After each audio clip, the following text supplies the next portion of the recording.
Hello to all. The information are about to use is taken from www.exposinghristianity.com. The New World Order and the Christian Churches.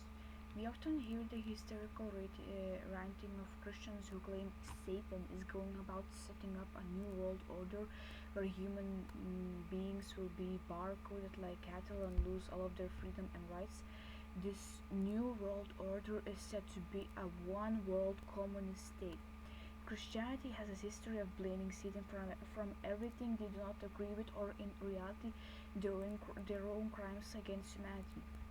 This article is written to set deluded individuals straight. With enough research and just plain common sense, Satan has nothing to do with this whatsoever. It is Judeo-Christian inspired. The Catholic Church, National and World Council of Churches, of which most Protestant churches belong to and support, are working for it, funneling the bulk of their contributions into advancing the Jewish program of communism, and are at the uppermost levels abusing occult power to achieve these ends. Of course, with the in, incessant blame shifting, one will often hear it from deluded Christians. Oh no, that's not my church. The Protestants condemn the Catholics, completely ignoring the fact that their religion in many respects parallel Catholicism, and all Christian sects had their origins in the original Christian church, the Catholic Church. To summarize, Satanism does not place restrictions upon people. Satan advocates individuality, freedom, and the advancement of the human race. Satan does not represent chaos as some believe. One must know him to appreciate this. Satan is very consistent. Satan stands for freedom and rebellion, not a communist new world order where ruling Jews enslave the genital masses who become only a number and are what they call disposable human beings. Quotes from the Jewish Talmud. Baba Netzia 114:6. The Jews are human beings, but the nations of the world are not human beings but beasts. Simeon Henderson, full 56d. When the Messiah comes, every Jew will have 2,800 slaves. Nidrax Talpiot, page 225l. Jehovah created the non-Jew in human form so that the Jew would not have to be served by beasts. The non-Jew is consequently an animal in human form and condemned to serve the Jew day and night. Elite Christians and others readily blame Satan and the Satanists when it comes to the subject of their bar-coded like animals. To begin with, if one would look with open eyes, one can see these are not teachings of Satan, but of the Judeo-Christian Bible, where people are referred to as sheep. One's body is the property of God, and one's sex life, one's desires and lusts, one is having intercourse with, and so many other things that are insignificant to one's spiritual advancement, are made issues of in the Judeo-Christian Bible. The Judeo-Christian Bible is nothing more than a foundation for instituting Jewish communism by weakening the moral and the character of the people, promoting injustice such as the turning the other cheek, walking the extra mile, and other suicidal advice, and weakening the will to resist. These are all tactics preparing the populace for a communist revolution and were taught by Vladimir Lenin, Jewish communist leader. Now how about chaos? This is another communist tactic and is very blunted here in the United States of America. The Jews who work to institute communism use every means both inside and outside of the courtroom to break down the judicial system and to establish confusion amongst the populace. The Holy Bible is about the most confusing text ever concocted. Most people never even bother to read it, yet call themselves Christians. Look to the endless contradictions and of course the teachings of the Nazarene. Jesus told Luke 19:29-35, Luke 6:1-5. Jesus lied, Matthew 5:17, 16:28, Revelation 3:11. Jesus advocated murder, Luke 19:27. Jesus demanded one of his disciples dishonor his parents and family, Luke 9:59-62. These are just a small sampling of commandments, he not only set a bad example by breaking, but ordered others to do so as well. Contradictions such as these in religious teachings set the stage of confusion and chaos. The number of Christian sects who violently disagree with and condemn each other also speak for themselves. Not to mention all of the endless and unnecessary bloody wars that are essential to this new world order. Nearly all were incited by the Jews and their tools of Christianity and Islam. Forgiving one's neighbor endlessly 70 times, as the Nazarene taught, and turning the other cheek encourages nothing but chaos and crime. People are indoctrinated on how to be perfect slaves and victims. Their own bodies are the property of some alien entity that decides their innermost thoughts, desires, and sexuality. As for the idea of people being barcoded, don't blame Satan. Satan has always stood for freedom and rebellion. Christians and others are so quick to blame shift. It's the Catholics. Oh no, it's the Protestants.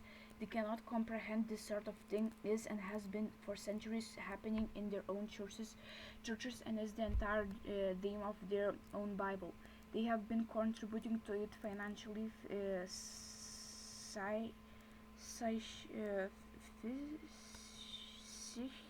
don't know how to pronounce this word, psychically or psychically, I don't know how to pronounce it, sorry. And spirituality, be a slave. It is much easier for them to blame Satan than it is for them to realize they have been deceived by their own God and their own ministry. Satan has been conveniently used both as a distraction and as a scapegoat for centuries by the Christian churches. Just blame everything on Satan, preach to the world that Christianity and Nazarene are good, humanitarian, and above all, God. A lie repeated and enforced often enough will eventually be believed, no matter how ludicrous it is. Trillions and trillions of dollars have been channeled into promoting this lie publicly, while their top religious leaders clandestinely work to enslave the world as they have in the past through their Catholic Church. The Protestants are no different from their Salem witch trial, murders, and compulsory church attendance in colonial America. Freedom is not in any way compatible with Judeo-Christianity. Christianity is not spiritual in any respect. They are in truth a political institution posing as a religious spiritual front. Followers are deceived into living for their death and giving up all occult spiritual knowledge and power, so they are defenseless and harmless against those who have this knowledge and know how to use it. They are deluded into thinking their God will punish these people when all along they have been prepared through generations to be mindless slaves, and their souls have through generations of rejecting true spirituality atrophied in spiritual power. The goal is nearly accomplished and will succeed if these idiots don't wake up. I read where Billy Graham's churches now have DVD and plush loudspeaker systems with stereo. What does this have to do with spirituality? Their front of Christian charity is a joke. Most of the donations, which total in the trillions of dollars, are funneled into the World Council of Churches, where they are used politically for funding communism, wars, and other terrorist activities. Secular organizations such as the local country welfare agencies are the ones who in truth do the most for the needy. This comes out of the pockets of the taxpayers, not the Christian churches. Leaders of both Christianity and totalitarian governments themselves are incredibly materialistic. When we look at the Catholic Church through the centuries, we find that as they were bleeding the last bit of money from poverty-stricken families, widows and even generations of families were targeted by the Inquisition. The Church itself was amassing, I don't know how to pronounce this word, and hoarding gold, silver, valuable knowledge, artifacts, and precious gems in unbelievable quantities. In addition to taking in and gathering all the gold, silver, and other valuables, it was able to confiscate, the Catholic Church acquired huge amounts of real estate. Most of this was also accomplished through the mass murders and extortion carried out by the Inquisition. The Catholic Church today is undoubtedly the most exceptionally wealthy institution on the face of the earth. The amount of money, land, treasures, artifacts, and other material holdings of the Catholic Church alone is beyond the stretch of the imagination. Even through the Dark Ages, when poverty was widespread, mostly because of Christianity itself, we find these huge and fabulously wealthy cathedrals built in the midst of the extreme deprivation of the populace, with altars and apses made of gold with ornately decorated vaults, columns, and walls. Magnificent basilics, cathedrals, of abbeys, baptisteries, monasteries, convents, and churches were built. Particularly, all of these were so lavish and so huge in comparison with the meager surroundings of the times that they flamboyantly stood out as the main repository of all the material wealth, gold, silver, and architectural lavishness of both their era and their geographical location. Uh, the Catholic Church during the Dark Ages established itself as the unconditional ruler over all of Europe. The Catholic Church had completely dominion over kings and queens. The military are ruled by terror. No one was free in any respect. In any respect, knowledge was destroyed and or removed from the populace because to create a perfect slave state, slaves must be illiterate and without power. Quote, Christianity and communism are very close spiritually and ideologically. This is a fairly well-known concept that has been adopted by various thinkers, from Thomas More to Lev Tolstoy. Few people know that the world's first socialist state was established in Paraguay and was based on the ideas of a Catholic Jesuit before Marx created his teachings. End of quote. The society, quote, the Society of Jesus, the Jesuit religious order in the Catholic Church, was roughly equivalent to the KGB in the Soviet Union. End of quote. But quotes were taken from Pravda, the main Communist Party newspaper and leading newspaper of the former Soviet Union. From the article, "Is there any difference between Christianity and communism?" 2013, April 13th. The mass murders committed by Joseph Stalin, Jew, Mao Zedong, and other communist dictators were repeats of the Christian Inquisition. The name of the faces changed, but it is still the same agenda with the same people. Mao marched on Tibet, murdering and torturing native Tibetans en masse.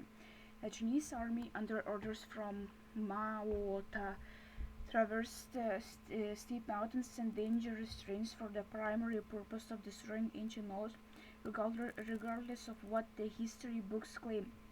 The Tibetan monasteries, because of the surrounding Himalayan mountains, have been secluded from the rest of the world, and as a result were able to keep ancient knowledge out of the control of the destructive Christians.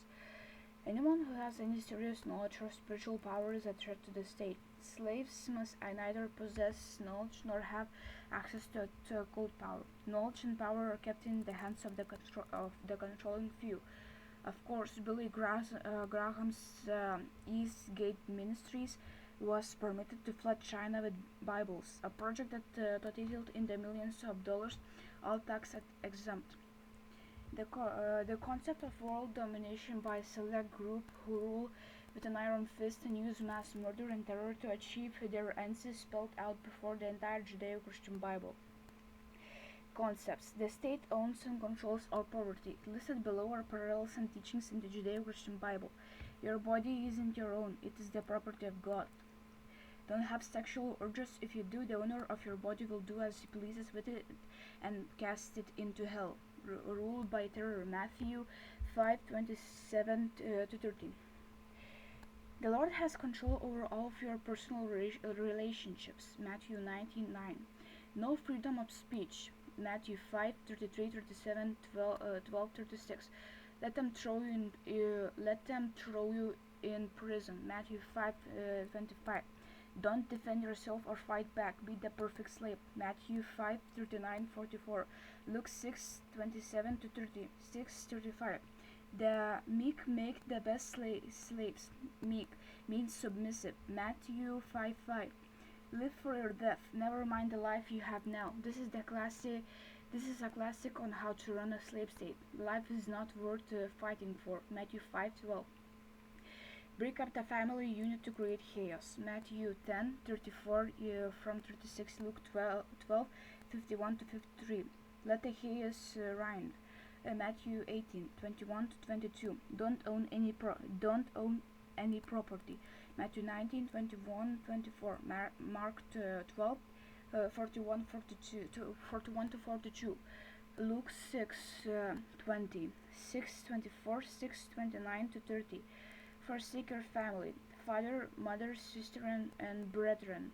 This is what a totalitarian state demands of and rewards children who turn in their parents to be executed. Matthew 19:29. More slavery and servitude. Exodus 21:7. Exodus 21:20 to 21. Leviticus 25:44 to 46. Luke 6:40. The state is perfect. Luke 12:47. Ephesians 6:5. Colossians 3:22. 1 Timothy 6:1. Titus 2:9 to 10. 1 Peter 2:18. The Nazarene, much like the teachings in the Old Testament, demanded complete and total obedience and enforced this concept through fear and terror. Preachers deluded their congregation into believing Jesus loves you. They scream and whine out of context, but they are the ones who miss the entire message and are out of context. The Nazarene never taught humanity anything for independence. Or advancement. Christians rave about how this entity healed the afflicted, but he never taught anyone how to heal themselves or to even understand the nature of disease. He surrounded himself mainly with the ignorant and the servile. The Christian religion holds the mentally retarded in high regard. The true evil one is the master of deception and lies. He deceived the world, paying for one's own damnation is a common dem here. His name is not Satan, Lucifer, but Yahweh, Jehovah. Christians have stripped themselves of all occult power and understanding, have financed and worked for all of this for centuries, and now they blame it all on the devil. They cannot see it is their own God and Nazarene. Occult knowledge can be used by anyone for any purpose. Any fool can readily see the above is not of Satan, nor does it have anything to do with him, and these so-called occult groups are infiltrated from top to bottom by Catholic Jesuits and others who wish to delude those who might be Luciferian or pagan and keep them under their control. This can be seen with their Judeo-Christian occult symbols, Jehovah, Yahweh, God, names, and angels. It is obvious in addition to all of this, the Catholic Church was enraged by the revelation of the pedophilia scandals. These actions were planned and deliberate. The Pope and high-ranking clergy acted indignant and spiteful when their child molestations and abuses were exposed to the world. They were anything but sorry. We all know child rape makes for unstable adult personalities, and the victims are needed to add to the chaos for fulfillment of the Jewish, Christian, communist objectives, making for deluded individuals who are spiritual and psychologically lost. References: Vatican assassins wanted in the house of my friends. The diabolic history of the Soviet of Jesus, including its second 30 years war 1940-1945, its Cold War 1945-1990, and its assassination of America's first Roman Catholic president, John Fitzgerald Kennedy, 1963, by Eric John Phelps, 2001. The Secret History of the Jesuits by Edmond Paris, translated from the French, 1975. An Atheist Speaks by Madeleine Murray O'Hare, 1986. Billy Graham and His Friends by Dr. Kathy Burns, 2001. Our Constitution the Way It Was by Dr. Madeleine O'Hare, Revised Edition, 1988. Anita Speaks by Madeleine Murray O'Hare, 1986. The Cross and the Sickle Super Church by Billy James Hargis and Bill Sampson, 1982. The book Your Church Doesn't Want You to Read, Tom C. Lidom, editor, 1993. Thank you for listening, and he'll see